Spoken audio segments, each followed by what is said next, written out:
Halo semuanya, sawadee-krap, apa kabar? Semoga kabar kalian selalu baik dan juga sehat. Selamat datang di segmen analisa.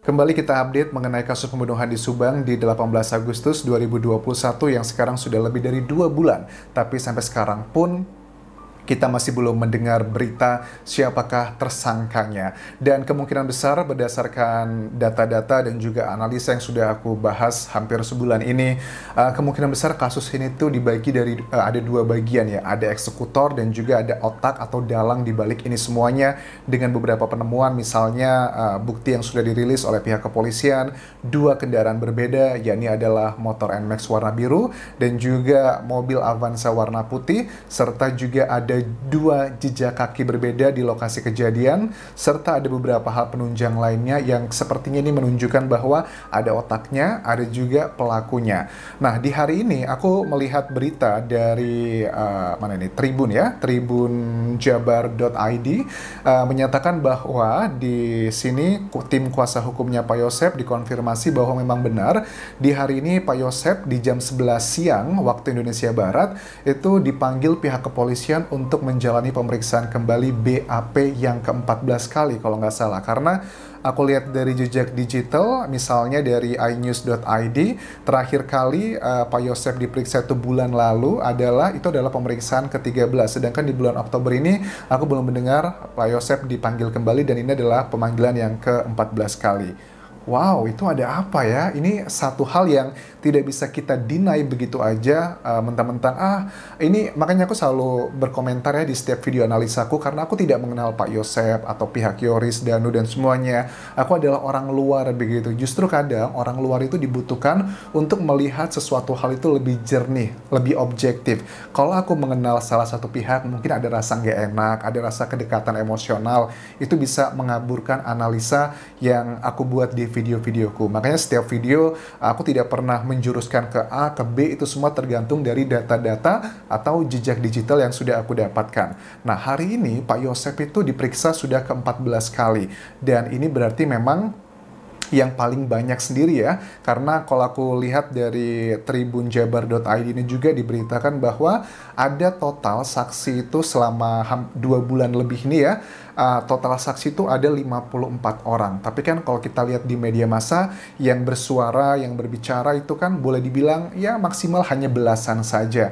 Misalnya ya Pak Yosep, Yoris, Danu, Bu Lilis, Pak RT, Pak Ujang, dan ya you name it lah, paling nggak nyampe 12. Itu artinya kan masih ada 3 saksi lainnya yang sebenarnya tidak tercium oleh media massa, yang keterangannya juga itu menjadi bahan berita acara pemeriksaan. Jadi untuk teman-teman, aku ingatkan lagi bahwa apapun yang dikatakan oleh para saksi di media massa belum tentu itu sama 100% apa yang dikatakannya di BAP, dan kepolisian tentunya hanya melihat BAP ya untuk dijadikan bahan analisa. Tapi menurut aku juga tim kepolisian tidaklah mungkin hanya saklek begitu aja, pokoknya BAP 100% pasti percaya tanpa ada pertimbangan-pertimbangan lainnya. Menurut aku juga kepolisian pasti mempertimbangkan analisa-analisa ataupun juga opini yang beredar di masyarakat. Misalnya begini, let's say, ada satu saksi yang berbicara di media A atau channel YouTube pribadi B gitu kan ya, yang topik tersebut pada saat ditanyakan di BAP itu berbedanya itu mungkin di media massa berkata A, kemudian di BAP berkatanya F atau J gitu. Itu kan sangat jauh berbeda. Tapi kalau yang dikatakan oleh saksi tersebut di media massa A, kemudian di BAP mungkin B atau C, kan jaraknya masih nggak terlalu jauh gitu, masih ada toleransinya lah ya. Dan aku sih berasumsi bahwa mungkin sebagian besar apa yang dikatakan para saksi di media massa itu nggak terlalu jauh berbeda lah dengan apa yang dikatakan di berita acara pemeriksaan. Karena kalau terlalu jauh berbeda, justru itu bisa menjadi indikasi baru bahwa oh jangan-jangan dia adalah orang yang terlibat di kasus pembunuhan yang sangat keji ini. Itu alasanku kenapa ya let's say mungkin 70-80% apa yang dikatakan para saksi di media massa kemungkinan besar sama seperti apa yang dikatakan di BAP, tapi kelemahan data-data yang kita miliki di media massa adalah tidak secara komprehensif. Karena apa? Ada 54 saksi dan kita hanya mendapatkan keterangan kan mungkin dari belasan maksimal seperti itu, jadi masih ada puluhan yang tidak tercium oleh media massa. Oke, kita akan coba simak beritanya dulu. Ini adalah Yosef ya, benar, dari Tribun Jabar, mendapat panggilan polisi pada hari Kamis ini, jam 11 siang, dan ini sudah dikonfirmasi oleh tim kuasa hukumnya sendiri. Nah, sementara itu juga, kalau dari tim kuasa hukumnya sudah mengatakan hal yang seperti biasalah sudah bisa kita prediksi. Kenapa itu prediksinya? Misalkan di bulan lalu ya, aku baca ini dari jabarinews.id. Misalkan kalau Pak Rohman Hidayat waktu selesai menemani Pak Yosep melaksanakan pemeriksaan yang ke-13 saat itu, kalau nggak salah bersama Ibu Mimin juga sama diperiksa juga di Polres Subang. Pemeriksaan pada saat yang ke-13 kali itu pun Pak Rohman mengatakan ditanyakan sama wartawan, apa sih Pak kok sampai ke-13 kali gitu diperiksa terus, ditanyakannya emang ada pertanyaan baru apa begitu.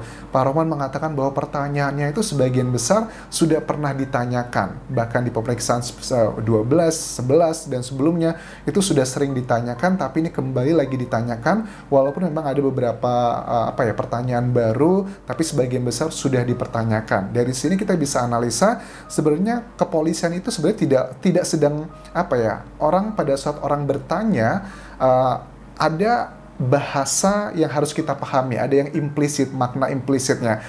Misalnya begini, saat kita bertanya, ini bukan case ini, misalnya gini, kamu sudah makan? Kita pengen tahu, kamu udah makan belum? Atau pertanyaan lain lagi, kamu udah makan?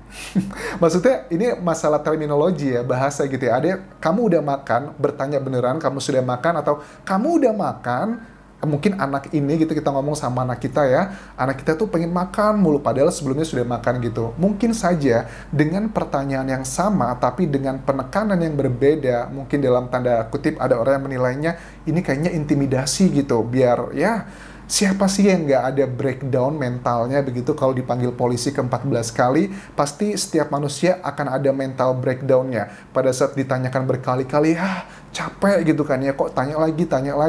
Memang pertanyaannya apa sih Anjas? Kalau berdasarkan dari kuasa hukumnya, Pak Rohman Hidayat, di pemeriksaan ke-13 lalu, pertanyaannya itu ya masih seputar kronologis ya di awal itu. Karena seperti kalian tahu, 48 jam pertama setelah kejadian adalah masa krusial. Karena di situ ada banyak sekali petunjuk dan juga data-data yang bisa memberikan guidance siapakah pelaku sebenarnya. Karena banyak kalian yang menduga, aku pun juga sama, di kasus pembunuhan ini ada dua pihak. Pertama adalah eksekutor dan kedua adalah dalang di balik eksekutor tersebut. Pertanyaannya sama mengenai kronologisnya. Secara superficial, karena kita nggak mendapatkan data banyak analisa, tapi paling tidak yang kunci utama di kronologi tersebut adalah ada Pak Ujang, kemudian juga Yoris, kemudian juga Danu, Pak Yosep, Pak RT. Itu adalah 5 saksi yang menurut aku sangat krusial pada saat di 48 jam pertama tersebut. Dari media massa sebenarnya menurut aku juga agak sedikit aneh ya, kepolisian kenapa kok masih, mungkin bagi kita aneh karena kita mungkin tidak tahu secara keseluruhan. Tapi kalau hanya berdasarkan kita pengamatan media massa, menurut aku sih aneh sekali gitu.